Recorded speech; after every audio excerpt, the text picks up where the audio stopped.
అశ్రద్ధధానా పురుషాః ధర్మస్యాస్య పరంతప అప్రాప్య మాం నివర్తంతే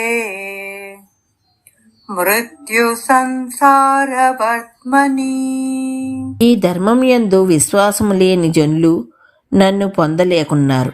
ఓ శత్రువులను జయించేవాడా, వారు పదే పదే జనన మరణ చక్రంలో ఈ లోకానికి తిరిగి వస్తూ ఉంటారు. ఇంతకు క్రితం 2వ శ్లోకంలో శ్రీకృష్ణుడు జ్ఞానోపదేశాన్ని అందిస్తానని హామీ ఇచ్చి దాని యొక్క 8 గుణములను వివరించాడు. ఇక్కడ ఇది ఈ ధర్మము అని చెప్పబడినది.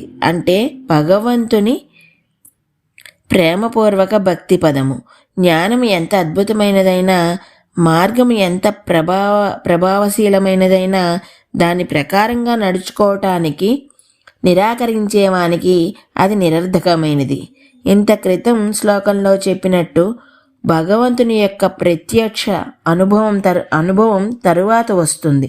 ప్రారంభంలో ఈ ప్రక్రియ మొదలుపెట్టడానికి విశ్వాసంతో కూడిన మొదటి అడుగు అవసరం.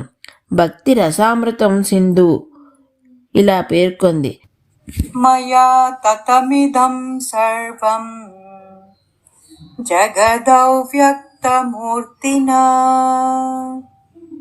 మత్స్థాని సర్వభూతాని నచాహం తేష్వస్థితః. ఈ సమస్త విశ్వము నా అవ్యక్త స్వరూపంచే వ్యాపించబడి ఉన్నది. సమస్త ప్రాణులు నా యందే స్థితమై ఉన్నాయి, కానీ నేను వాటి యందు స్థితుడను కాను. భగవంతుడు ఈ ప్రపంచాన్ని సృష్టించి ఆ తరువాత ఈ ప్రపంచమంతా బాగానే నడుస్తున్నదా లేదా అని ఆ సప్తలోకాల నుండి తొంగి చూస్తూ ఉంటాడనే సిద్ధాంతాన్ని వైదిక తత్వం ఒప్పుకోదు.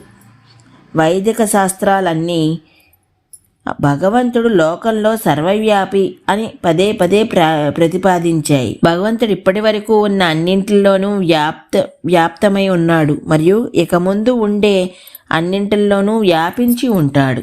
ఈ రోజుకి ఇక్కడ తాపుతున్నాను. మిగతాది రేపు చెప్తాను. అంతవరకు ధన్యవాదాలు.